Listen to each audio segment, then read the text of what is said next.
One of the oldest titles in the British royal family is the Duke of York, traditionally given to the second son of the ruling monarch. Being the youngest son, being the spare, is a really difficult role. There is no job spec. Throughout its 600-year history, the House of York has had more than its fair share of scandal. Dukes of York are ripe for scandal. There are always going to be pitfalls. Of course, you have all the perks and privileges of being royal and none of the responsibilities. Some very formidable characters in our island history have been Dukes of York. There's the infamous story of the princes in the Tower who were allegedly murdered by their uncle, Richard III.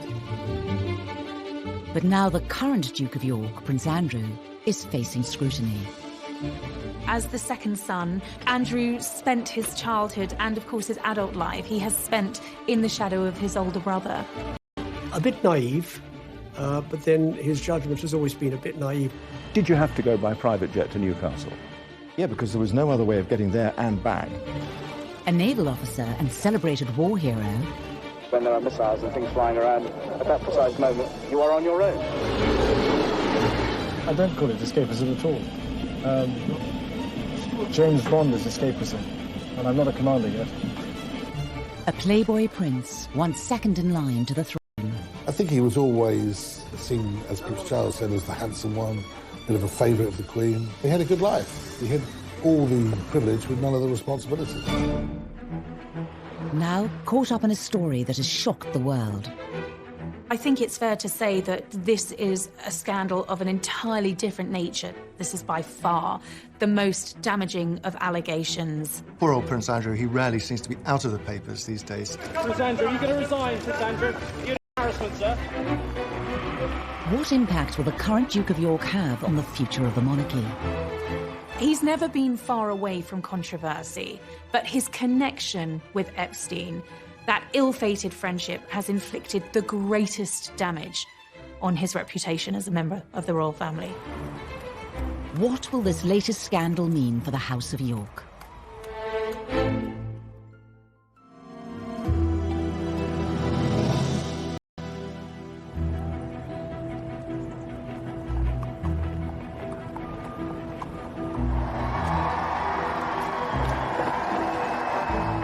Within the Royal House of Windsor, there are several different titles traditionally bestowed by the monarch.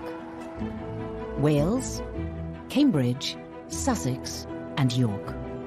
The Duke of York, it's a very noble title. It's traditional. Duke of York, and he's now at the centre of a media frenzy, following the suicide of disgraced financier Jeffrey Epstein.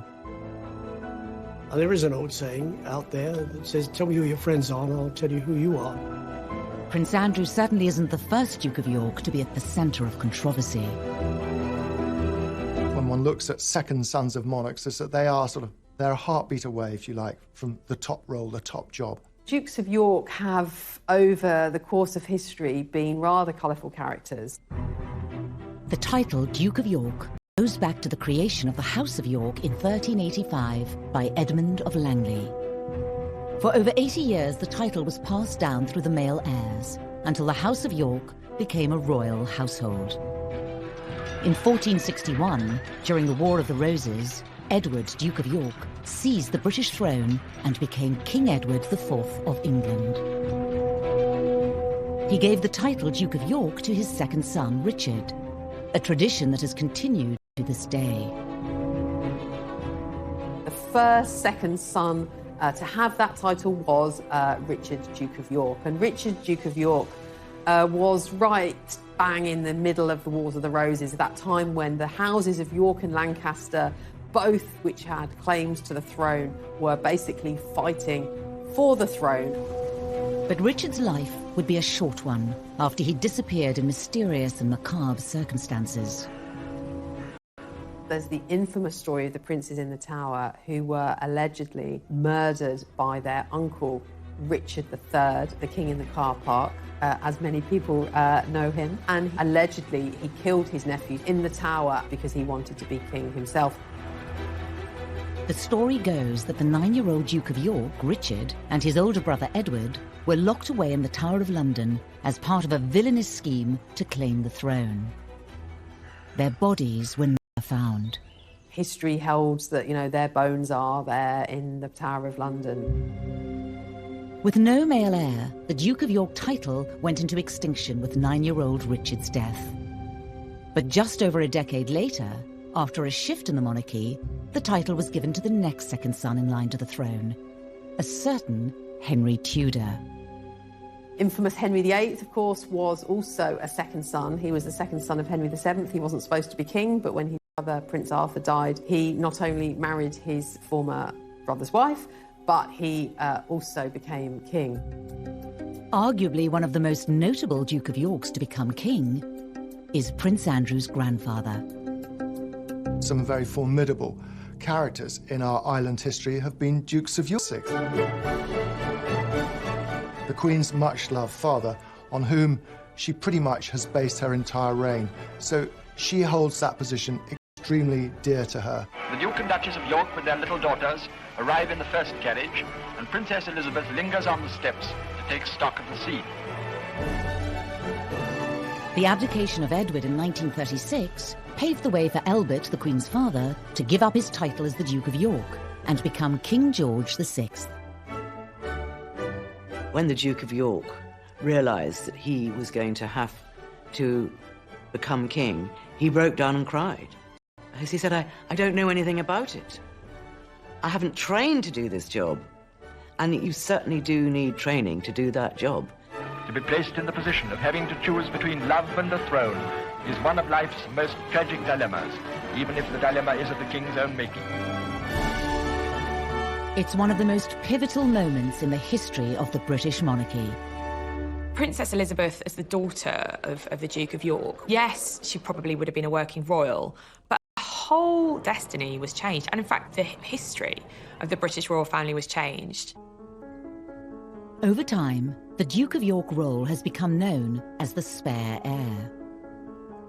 Being the youngest son, being the spare, is a really difficult role. There is no job spec for it. There are always going to be pitfalls. Of course, you have all the perks and privileges of being royal and none of the responsibility. The Dukes of York are really ripe for drama and almost inevitably going to be problematic as they try and find a role for themselves when they don't actually have in their sights the big job, which of course is the crown. One of those titles that goes through the ages, and you try not to live up to a previous one, but eventually something comes up and smacks you in the face.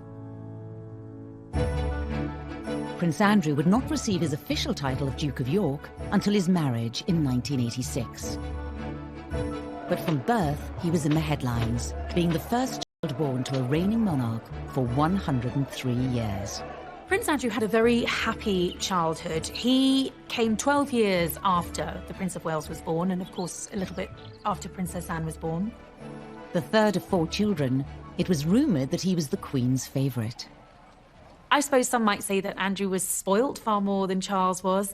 I think family friends have certainly told me that he was the favoured son. She had more time for Andrew. He was her golden-haired little angel. It's said this perceived favouritism led to Andrew developing certain characteristics. He was quite cocky. He had a reputation as he grew up at school for being a little bit self-entitled, certainly very aware of who he was, a sense of self-importance.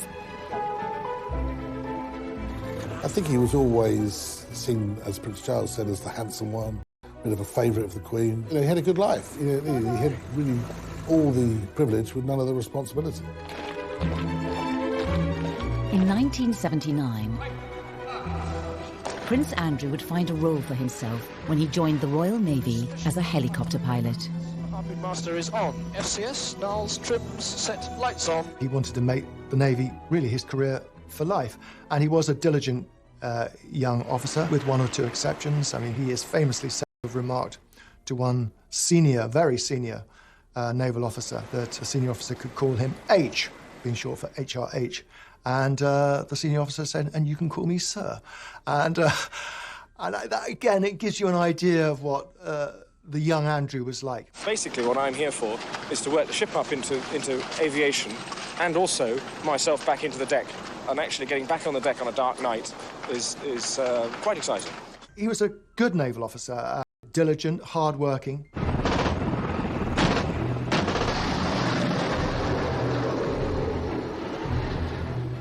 3 years later, Prince Andrew was deployed into the heart of the Falklands War, despite Prime Minister Margaret Thatcher having doubts over a young, high-profile royal going into battle. He wasn't there as some sort of figurehead being tucked away from the action. He was in the middle of the action, flying Royal Navy helicopters as decoys sometimes. So very brave, very important, and clearly a very important moment in his life. Harnesses locked tight at the back, please. And, The ruling monarch's second son fighting on the front line captured the headlines. At the time, you know, the Queen's second son to be involved in a military service in this high-profile war, the Falklands War, that, you know, was something that the whole country were very much glued to their television screens. I mean, this really was quite something, really, for a royal to be involved in this way. When the war ended in 1982, Prince Andrew returned to Portsmouth aboard HMS Invincible, and it was to a hero's welcome. I don't think anyone will forget the images of the war hero Prince coming back from the Falklands, you know, the golden boy of the royal family with the rose between his teeth, and being very much hailed a national hero. When you lie down on the deck and that moment when there are missiles and things flying around, at that precise moment, you're on your own. And that's all there is. At that point, his reputation was probably at its absolute peak. That was, you know, that was Andrew's all-time high. And this was absolutely amazing. It really was. After the Falklands War, you know, he was the golden boy of the British monarchy. Upon his return, the prince's love life would make front-page news. Andrew was blessed with the best looks of the young Windsors, and he liked girls. And girls seemed to like him. Most famously, he dated beautiful brunette actress Koo Stark. This was all quite titillating and exciting in terms of who Andrew was dating. And I think fueled that image of him being a bit of a playboy prince. For a long time, people thought they were incredibly well matched. She was a very sexy girl. She shared many interests that Andrew had. And she was sparky, but she knew how to behave, if you like, in royal circles. Andrew whisked Koo away to the Caribbean island Steep, under the alias Mr. and Mrs. Cambridge. She was even given the royal seal of approval.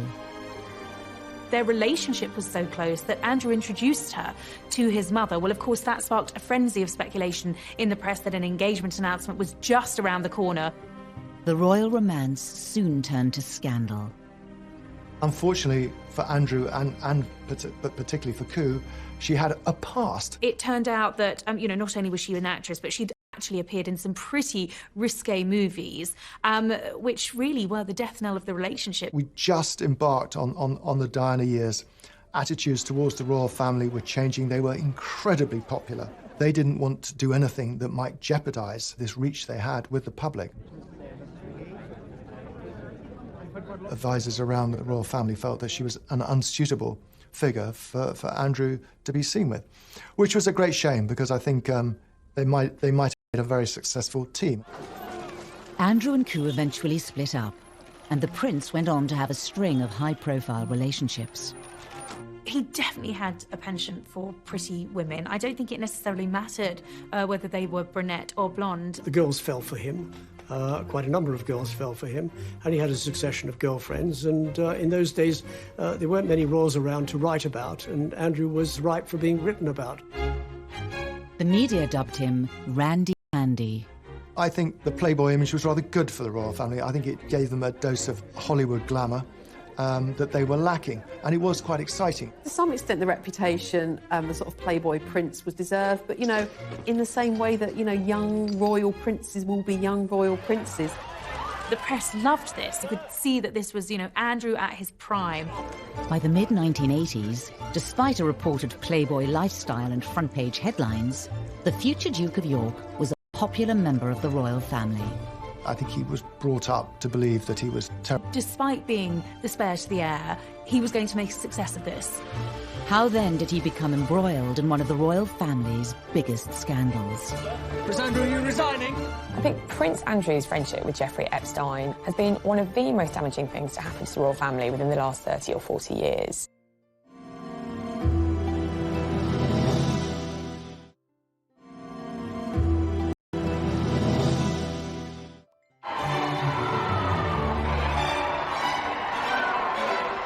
Members of the royal family are often given titles upon marriage, and Prince Andrew was no different. After marrying Sarah Ferguson in 1986, his mother, the Queen, bestowed on him the title Duke of York. With the dukedom came a royal salary of around £300,000 a year. A Royal Duke of York coat of arms with an emblem made up of an English lion, a Scottish unicorn and anchor. And a brand new family home, Sunninghill Park, a 12-bedroom mansion in Surrey. Being the Duke of York, of course, a role that comes with all the perks and privileges, life in a palace, a valet, a butler, his every whim catered for. I mean, Andrew had all of that, a life of luxury, a life of privilege. Connected by title rather than blood, Prince Andrew was now part of a house and lineage dating back over 600 years.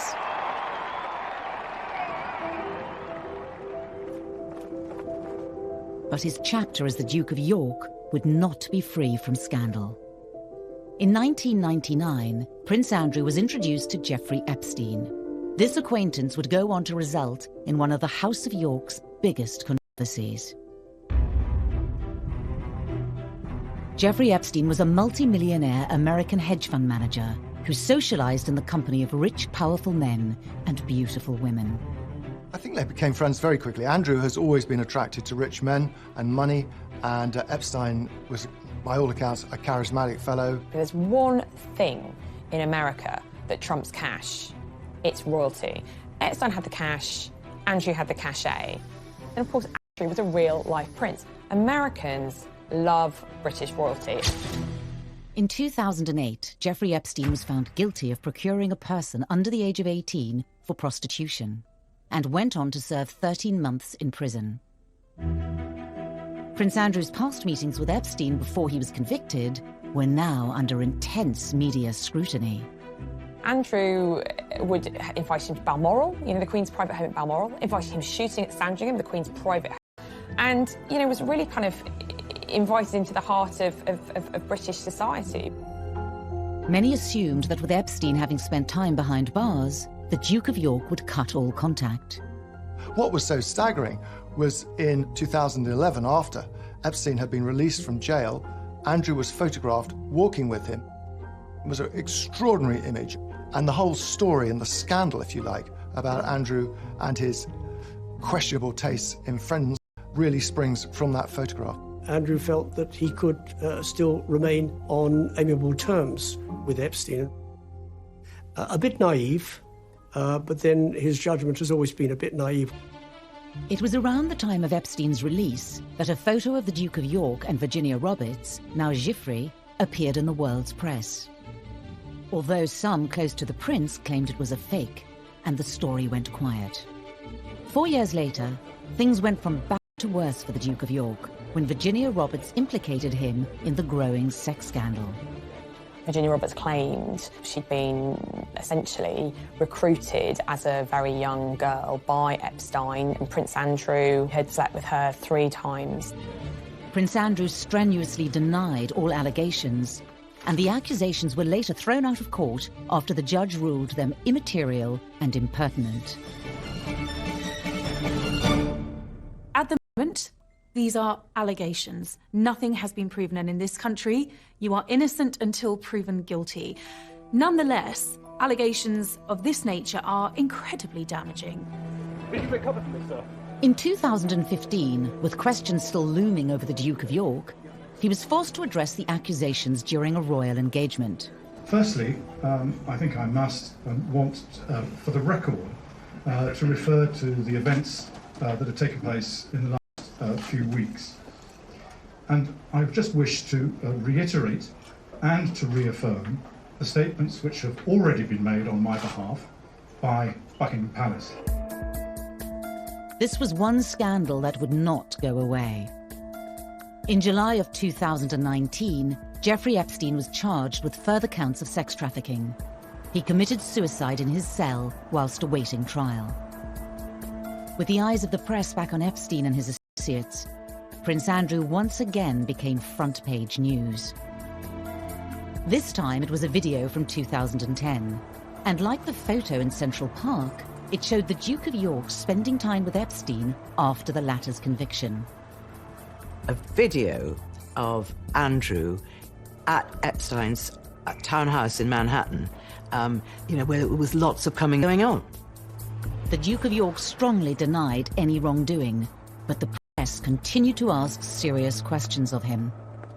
Members of the royal family have to be really careful about the company they keep, and I think that the main charge against Andrew is the company he has kept. He's guilty of one thing, and that's poor judgment, of going to see Epstein after he was convicted. The ultimate lack of judgment is having a friendship with Epstein at all. He sounds like an evil, dreadful pedophile. Prince Andrew's accusers were turning up the heat. In explosive scenes captured outside a New York courtroom in the summer of 2019, Virginia Roberts continued to accuse the Duke of York. On the steps of the court, Virginia Roberts said, and this is incendiary, said Andrew knows what he has done.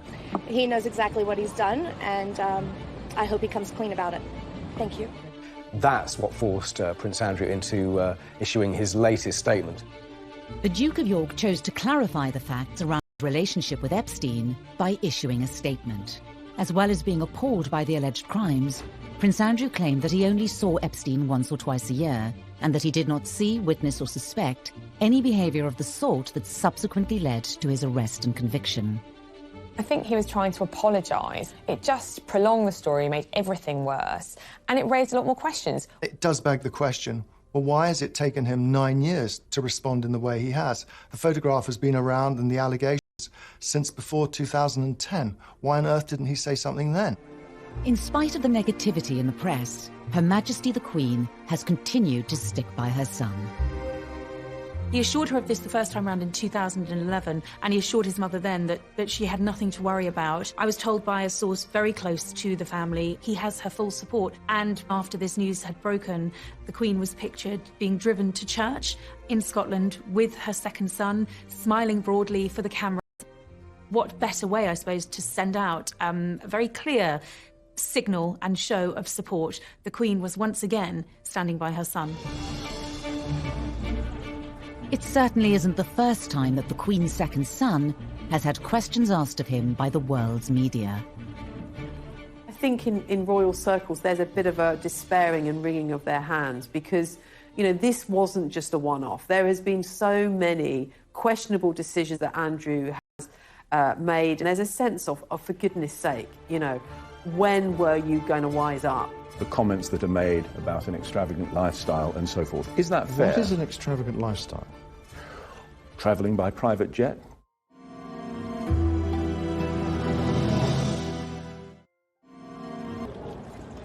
In 2019, the Duke of York, Prince Andrew, hit the headlines following the suicide of convicted paedophile Jeffrey Epstein. His association with Epstein was another controversy to add to the growing list that has plagued the House of York. Prince Andrew is not the first Duke of York to be mired in controversy, but I certainly think the Epstein allegations are perhaps some of the more serious in the history of Dukes of York. But this latest scandal isn't Prince Andrew's first brush with the press. In 2001, Prince Andrew stepped down from his military position in the Navy to take on a parliamentary role as the British Trade Ambassador. There was always the question of what next for the Duke, and this ticked all of the boxes.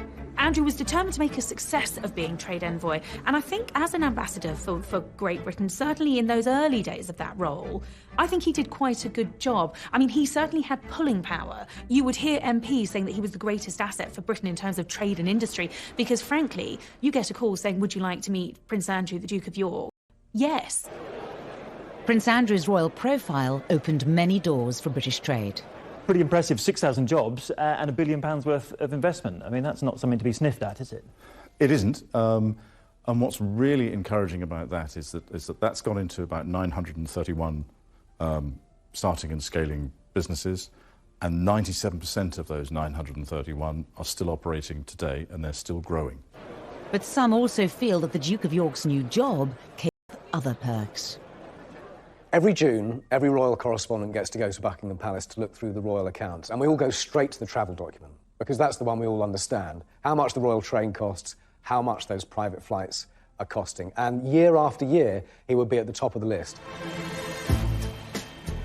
Go out on a trade mission, either on a scheduled flight or in what used to be known as a Queen's Flight aircraft, and he'd do the business on behalf of British Trade International. And then he'd go off and get the golf clubs out the boot of the plane and go off and play golf. The Duke of York's frequent travel and mode of transport quickly garnered him yet another nickname. Air Miles Andy was a nickname which refused to shift for many, many years. He was stung by the nickname because he thought it was slightly insulting to him, as though he was just sort of gallivanting around the world having fun, whereas his argument was, look, he's there on official business. He's doing what the government asked him to do. One year in particular, Prince Andrew cost the British taxpayer over £500,000. If you go out and you're there doing a job of work on behalf of UK PLC, you do the job of work, you come home. If you want to go and play golf, and you make your own arrangements, get on an aeroplane and pay for the fare yourself and fly off. And unfortunately, he didn't do that. The Duke of York agreed to a one-to-one television interview. I am not doing this, as it were, for my own good. I am not getting any return for this. This is all done on behalf of the UK. It's not done on my behalf.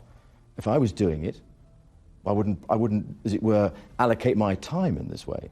Can I ask you, as I inevitably must, about the criticism that is sometimes, even often, levelled at you in this job, the comments that are made about an extravagant lifestyle and so forth? Is that fair? What is an extravagant lifestyle?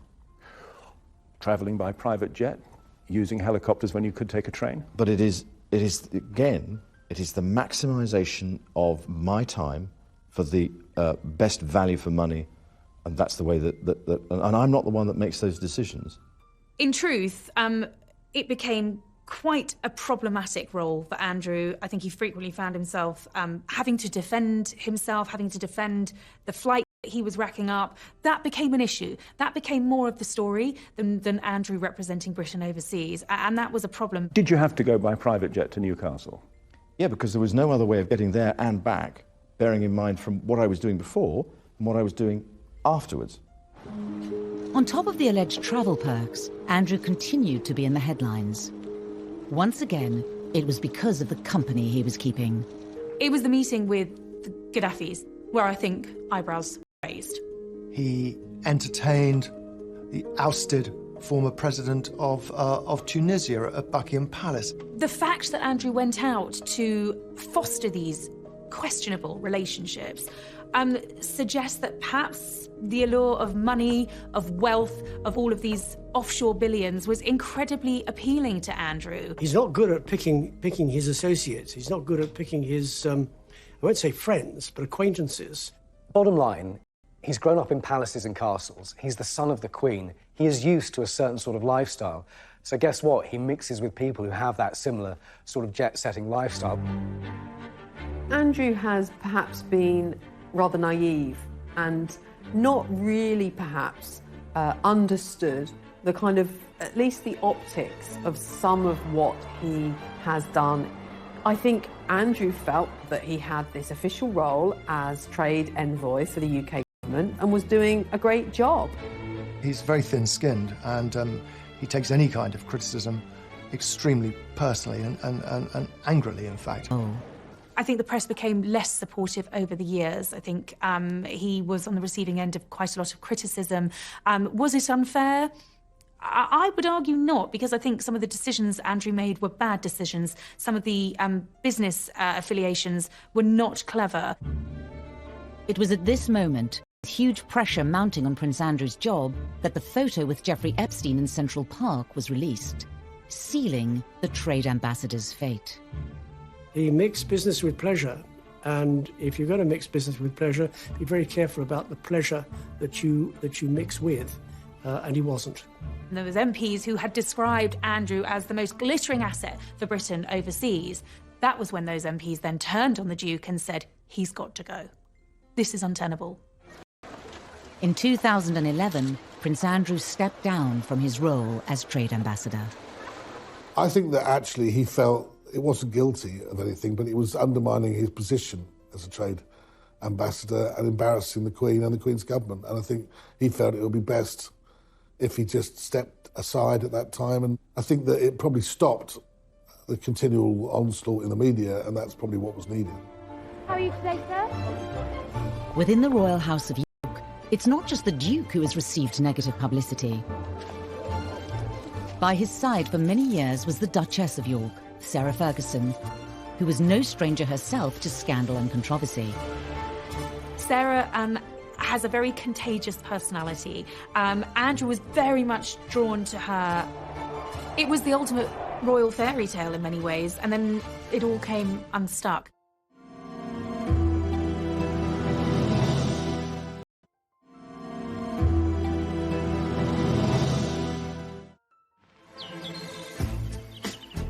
Prince Andrew has spent most of his life in the media spotlight. A celebrated naval officer, a playboy prince, and a much-talked-about trade ambassador. He received his official title from the Queen and became the 11th Duke of York upon marriage. Fergie and Diana were very good friends. And Diana was always trying to find a boyfriend for Fergie. And she came up with the idea of Andrew. Sarah Ferguson was typical jolly hockey sticks, daughter of an army officer, a polo player, skiing all over the Alps in the winter. She was always going to be an interesting addition to the royal family. And on top of that, she and Diana got on really well. Every June, when attending Royal Ascot, the Queen has a house party at Windsor Castle, and on this outgoing, bubbly humour. And she and Andrew apparently got on extremely well, so much so that they were feeding each other profiteroles from the dining room table. It was at lunch, wasn't it? That Yes. We were made to sit next door to each other at lunch at Ascot. Yes, and you made me eat chocolate profiteroles, which I didn't want to eat at all. I then didn't have them, so I got hit. The Queen was delighted. She has always really enjoyed Fergie's company. Fergie's a horsewoman. She loves dogs, she loves country life, and she's fun. She's a really special girl, and the Queen absolutely adored her. Before long, the couple had announced their engagement. Could I ask you then, Miss Ferguson, do you remember what he said? Absolutely. But I'm not telling you. There would have been a sigh of relief that Randy Andy's days of hitting the nightclubs were over. I mean, this was really the height of popularity for the royal family, the wedding of Charles and Diana, William and Harry being born, and then it was Andrew and Fergie. The press were hugely interested in Andrew and Sarah. They were tactile, they were loving, they were everything that Charles and Diana weren't. They were a great story. In 1986, just 5 months after becoming engaged, the pair married at Westminster Abbey. Prince Andrew and Sarah Ferguson became Duke and Duchess of York. I think what was so exciting for the press during this period of those royal marriages was that for the first time they had the original Fab Four. You know, you had Andrew and Fergie, Charles and Di, these two very glamorous women. They were out there on the world stage. And I think at that period, you know, the future was very sunny and very bright for the royal family. The couple were whisked away on royal tours of Canada and North America, where the Duchess made quite an impression. What I remember about that in particular was that she was very articulate and seemed to handle herself well. I could not go through a whole tour, letting my darling husband of a year and a day do all the public speaking. So we agreed, for once, that I should have the last word tonight. I think Andrew was very proud of her. I mean, she complimented him, if you like, in a way. She rubbed off some of his rougher edges. I mean, he was still a slightly abrasive character. She was good for him, yeah. One of the royal couple's stops was Hollywood.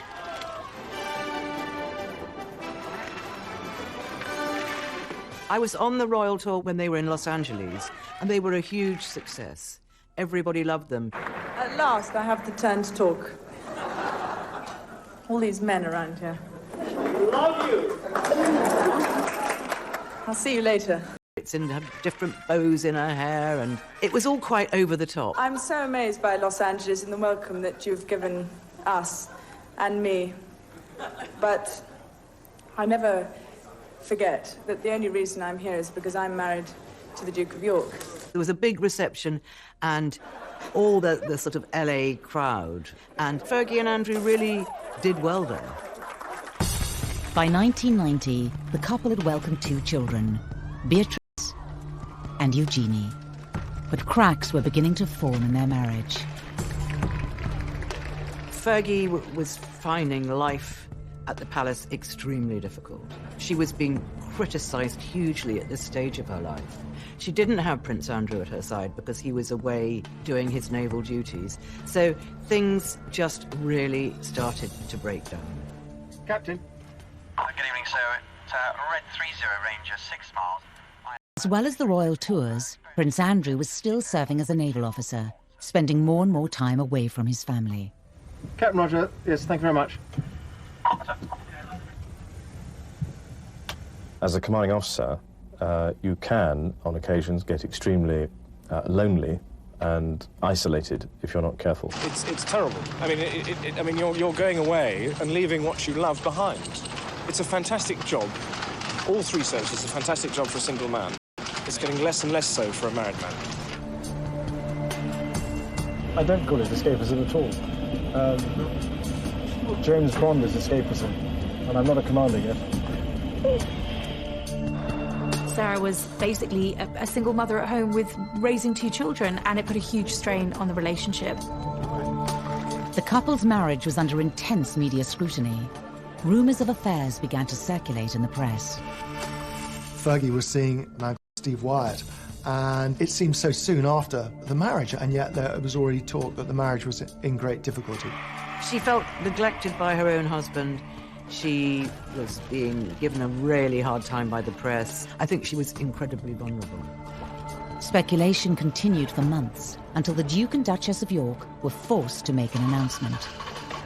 When Andrew and Sarah announced their separation in early 1992, very rapidly she was seen to be involved with a man who was euphemistically described as her financial advisor.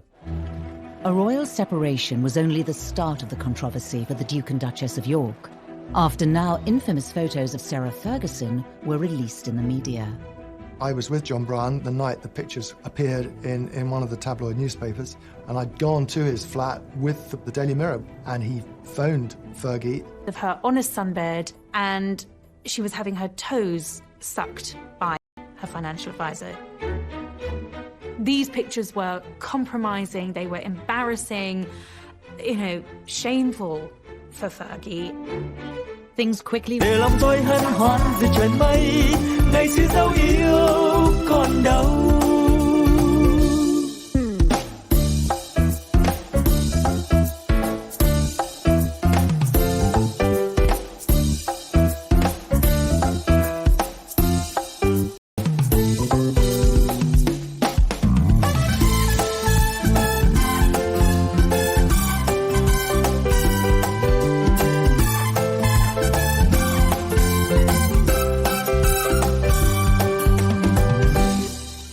Ngày xưa tôi thả những cánh diều dây lướt trên bầu trời phiêu du cùng áng mây, hòa trong gió tiếng sao vang từ đâu diều bay vút cao, rồi cùng nhau chia phe chơi tròn tiền dưới bóng cây đa già bên sân đình bãi sông làm cô dâu chú rể chỉ. Went from bad to worse for the Duchess of York. Poor Fergie, the following day, she had to go down to breakfast at Balmoral Castle, where all the papers were all laid out, as they always are every day, on a sideboard, and she had to sit there, and sort of the humiliation must have been awful for her. She fled Balmoral in tears, and she didn't return for a very long time. Sarah Ferguson was really cast to the outer darkness. It was the final nail in the coffin for Andrew and Sarah. The Duke and Duchess of York's relationship troubles were publicised the world over. Combined with other royal scandals, 1992 would prove to be a year that would haunt the Queen. It has turned out to be an annus horribilis. I suspect that I'm not alone in thinking it so. The 1990s was a series of disasters, 1992 being the worst year in terms of royal breakups. 3 royal marriages, 3 of the Queen's children separated in 1992. Princess Anne divorced, Andrew and Fergie separated, Charles and Diana separated. Not only were her children's marriages deteriorating, but they were being played out in the press in the most lavish, spectacular fashion. It culminated in that famous speech that she gave in which she described 1992 as her annus horribilis, her horrible year, her worst year, if you like. 4 years later, Sarah Ferguson and Prince Andrew finally divorced. Although no longer considered a royal, she was allowed to retain her title. It would bring an end to the media frenzy circulating the House of York. You know, Diana took millions from her divorce with Charles. Fergie took pretty much nothing. So Fergie is constantly chasing her tail and running out of money, and so she goes to more and more desperate means. She became a bit of a liability to Prince Andrew, and therefore I think he realised, and certainly the royal family would have realised, that, you know, while she still had these debts, she was a massive liability. Despite her divorce from Prince Andrew, in the late 1990s, Sarah Ferguson, the Duchess of York, embarked on an unofficial tour of the United States. She got involved with Weight Watchers. She seemed to be basically doing anything she could to earn a living, make some money. She had huge debts. She would spill her thoughts or her emotions in front of anybody who would listen to her. She became a kind of darling on the Oprah Winfrey kind of circuit in America. And this was exactly what a royal, even a sort of ex-royal, should not be doing. And she really did cause embarrassment to the royal family. Andrew also found himself back in the headlines after he sold the marital home, Sunninghill Park in Surrey. The 12-bedroom country residence had been a gift from Her Majesty the Queen. He wanted to get it off his hands, and it was on the market and wasn't selling. And then, lo and behold, it was bought by one of the contacts he'd made through his travels, the son-in-law of the then president of Kazakhstan. And this generous individual not only bought the house, but he bought it for £3 million more than the asking price. It provoked many questions as to why. The answer has never satisfactorily been given. At the time, a spokesman for Prince Andrew said there was never any arrangement or impropriety, and that £12 million was a guide price, not an asking price. In 2010, rumours of bankruptcy for Sarah Ferguson began circulating in the press. And the Duchess of York became part of a huge sting from the news of the world, as seen here in a secret video recording. If we want to do a big deal with Andrew, then that is ridiculous. I do want, of course. Okay, of course. So you 500,000. The fake shake for the news of the world got lots of exclusives, filming people agreeing to stuff or taking money, and the cash for access story with Fergie was incredibly damaging. It was another black mark against her. And then you meet Andrew. In the video, she is seen talking to the now discredited fake sheikh, offering access to Prince Andrew for £500,000. No one was surprised when she found herself a victim of a pretty unpleasant newspaper sting, and they got her on film boasting that she could get actually embarrassing once again for the royals. The Duchess of York has said she was devastated by the news of the world sting, and that it was a serious lapse in judgment. She also later added that she felt tricked. Sarah Ferguson's reported financial difficulties would see a return of Jeffrey Epstein. In 2011, the Duchess of York admitted to accepting £15,000 from Epstein to help pay off her debts. One of the other complications to the story of Epstein and Andrew is the fact that the Duchess of York herself was acquainted with Epstein, and indeed he lent her money for the infamous debts that she had after her divorce to Andrew. Epstein was among a number of rich men who helped to bail her out. A bad choice, and I think the Duchess has since recognised that she should not have accepted money from him. Sarah Ferguson later said she had made a gigantic error of judgment. It all just is very, very, very unfortunate, and it's again this kind of lingering bad taste that Epstein has brought to the royal family's reputation in regard to both Andrew and Sarah. Despite all the controversy, over the years, Prince Andrew and the Duchess of York remained close. What I find remarkable is that despite all of the scandal, you know, the debt, the controversies, Andrew and Sarah have remained the best of friends. With the whole Epstein affair, Fergie has absolutely kind of stood by her man. I think she's been the one who's been in scrapes before, and Andrew's always stood by her. He's never thrown her to the wolves. He's always looked after her financially, emotionally. And I think this time she felt able to repay a lot of that debt. With the Epstein scandal showing no signs of disappearing and Prince Charles set to one day take the throne, what does the future hold for the Duke of York and his family?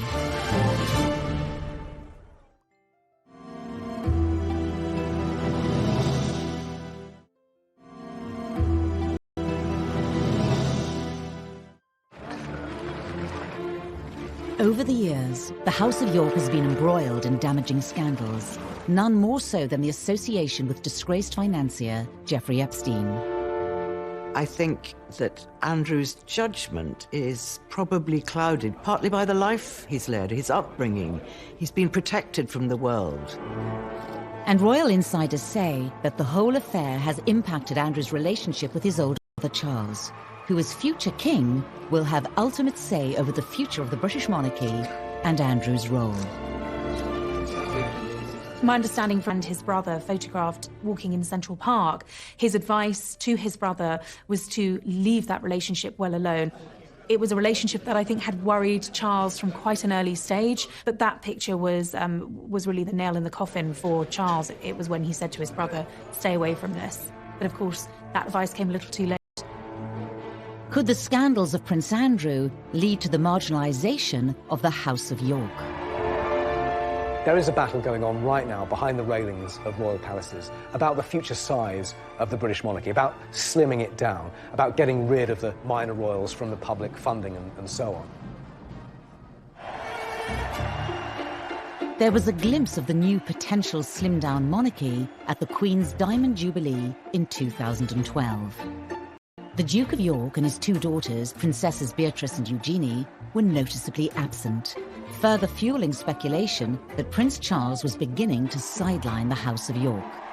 Andrew and his family not being invited to appear on the balcony at Buckingham Palace for the Queen's Jubilee was really significant because it was a real statement of intent by Prince Charles. This was the future of the royal family. William, Harry, Kate, Charles, Camilla, the Queen. Andrew and Eugenie and Beatrice were nowhere to be seen. And Andrew very much felt the snub, but Charles was proclaiming it very publicly by saying this is the current monarch, this is the future monarch, and this is the future of the royal family in a very, very public way. And it was like, no, Andrew. It's the Magnificent Seven, as they then were. That's Charles's vision of a modern monarchy. It's not a balcony stuffed full of 20 or 30 people. Andrew's not stupid. He's noticed that, and he is absolutely campaigning for a future role, a bigger role for Eugenie and Beatrice. Would you like to officially let the snake have the fort open? Now, this has provoked an enormous conflict, largely between Prince Andrew and his brother, Prince Charles. It's Charles who's driving this idea of a slimmed-down monarchy, and it has been from Charles's side of the argument that Beatrice and Eugenie should perhaps be pushed out of the limelight. As well as criticism levelled at the Duke and Duchess of York, their daughters, Princesses Beatrice and Eugenie, have also over the years been criticised by the press. In particular, their cost to the taxpayer. As royal princesses, they'd had full-time wraparound royal protection. Royal protection, armed police officers, is a very expensive business. It's a necessity for frontline members of the royal family. But where the public began to question the costs involved in security were particularly... Travelling all over the world on exotic holidays, why should we pay police protection? Which is quite right. And it's like, well, why are we paying for this when she's not going to be a future working royal? And so Andrew, under a lot of public scrutiny, was forced to pay for it himself. He was not very happy. Money was stopped in 2000. 2011 to pay for all these police protection officers for both girls, and then they lost the sovereign grant, which meant they would not get money paid out of the sovereign's purse because they weren't going to do royal duties. It was decided that the working members of the royal family would be limited to the 4 children of the Queen and then Charles's children, the heirs' children, because it was decided that we didn't want to have too big a drain on the sovereign grant. But Andrew wanted both his daughters to be working royals. I think he wanted the status for them.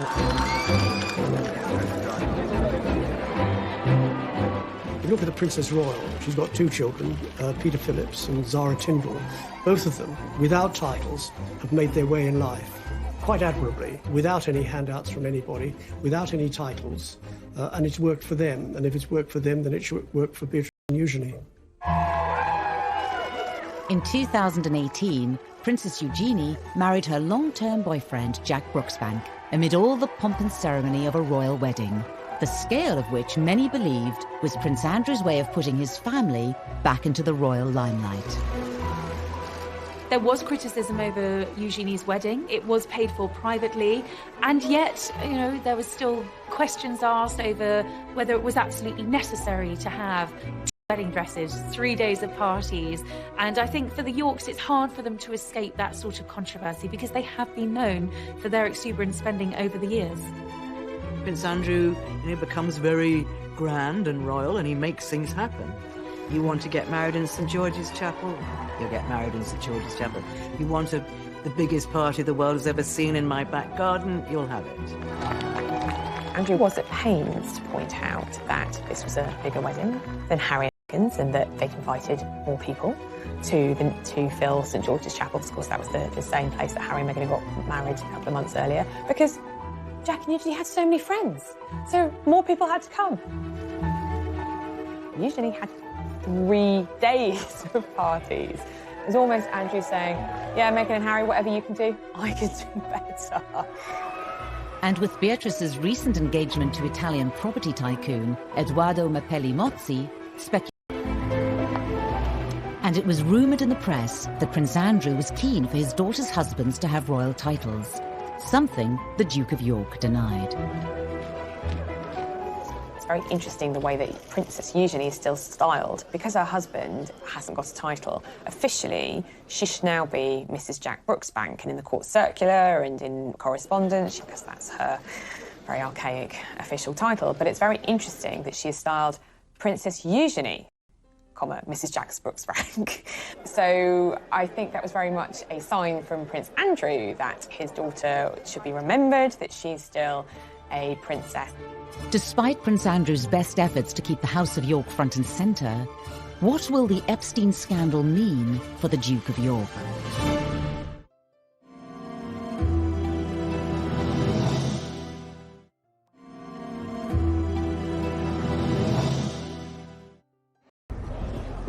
In the summer of 2019, fresh revelations in the Epstein scandal emerged, once again threatening to engulf the Duke of York.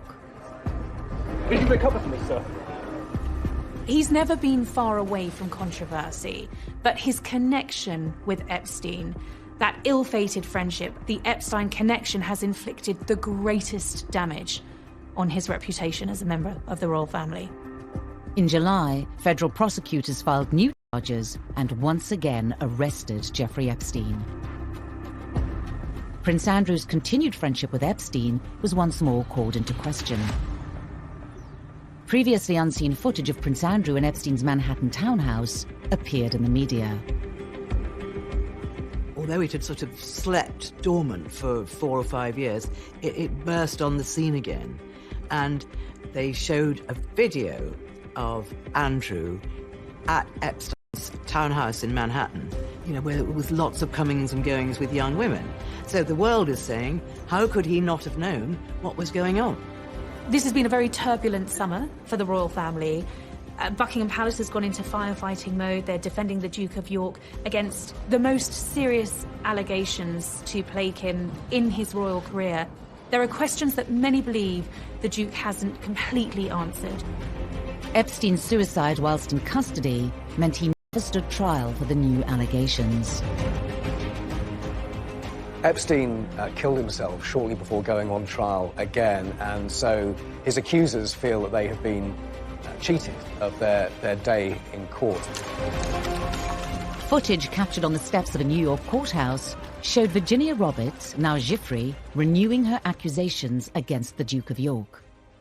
It's also, of course, the wider allegation of what he knew about what Epstein was doing. Did he really see nothing, as, of course, he has strenuously insisted is the case? Now that Epstein is dead and is not going to have his day in court, it's hard to see how Andrew can properly and conclusively shut these allegations down. The case against Epstein was dropped after his suicide, but there have been calls to investigate some of his associates. With the Duke of York named in court papers in 2015, Virginia Roberts' lawyers have asked for Prince Andrew to come forward and be interviewed under oath, despite a judge ruling comments about him be struck from the court record for being immaterial and impertinent. Andrew has never been spoken to by American law enforcement agencies. Buckingham Palace has been at pains to stress that if people want to talk to Andrew, they can. I mean, of course they would say that, wouldn't they? Whether that would actually happen is a different matter. If the Duke of York were to testify, it would be the first time in history that a member of the British royal family has appeared in a US court.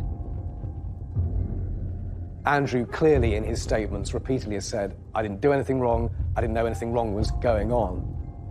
The statement hasn't appeased the various Epstein victims in America, and in particular one has said that Andrew knows what he has done, and the lawyer is calling for Andrew to go to the US to testify.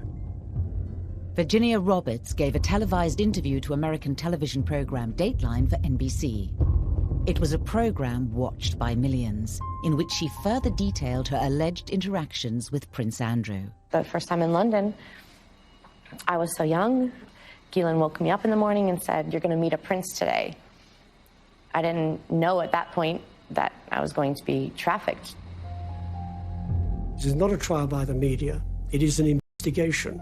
And it is not up to newspapers to point fingers. It's not up to newspapers to put him on trial.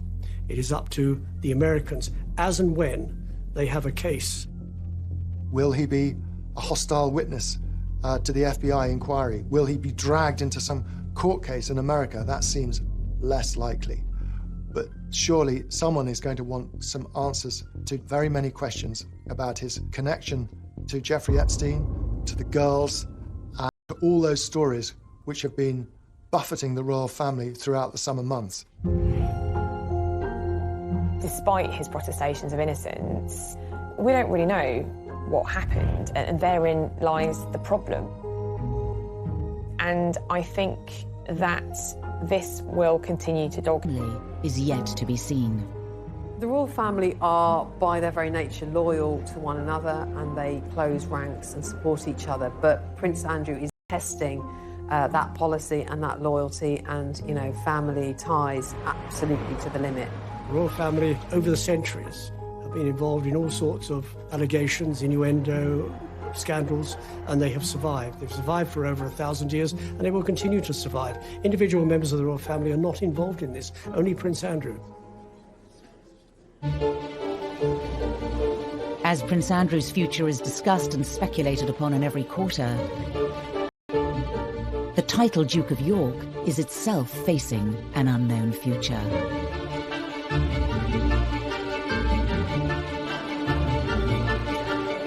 Because Prince Andrew has no male heirs, the title is due to end.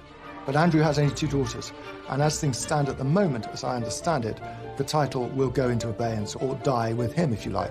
And then it'll be up to another monarch, Prince William, who has 2 sons, and he could give his son, Louis, the title of Duke of York when he comes to the throne. Currently 8th in line to the throne, questions remain over Prince Andrew's future and that of the royal house of York. His diary is having to be cleared because of the continued speculation, and it's really unsure and uncertain quite what's going to happen next in terms of how Andrew's going to rebuild what is now a very tarnished reputation. He's never going to get rid of this stigma. But it doesn't mean he can't live with it. It doesn't mean he can't go on, but it will always be there now. There is talk that he might withdraw completely from royal life. But he can't disappear completely. He's a member of the royal family. He cannot resign from the royal family. He is still Prince Charles's brother and the Queen's favourite son. This is very damaging for the reputation of the Duke of York. He would say, at worst, he's been too loyal to a friend, and he shouldn't have continued the friendship with Epstein. But, you know, when you have people on the steps of a court in New York saying he knows what he has done, I don't think anybody thinks this is the end of the story.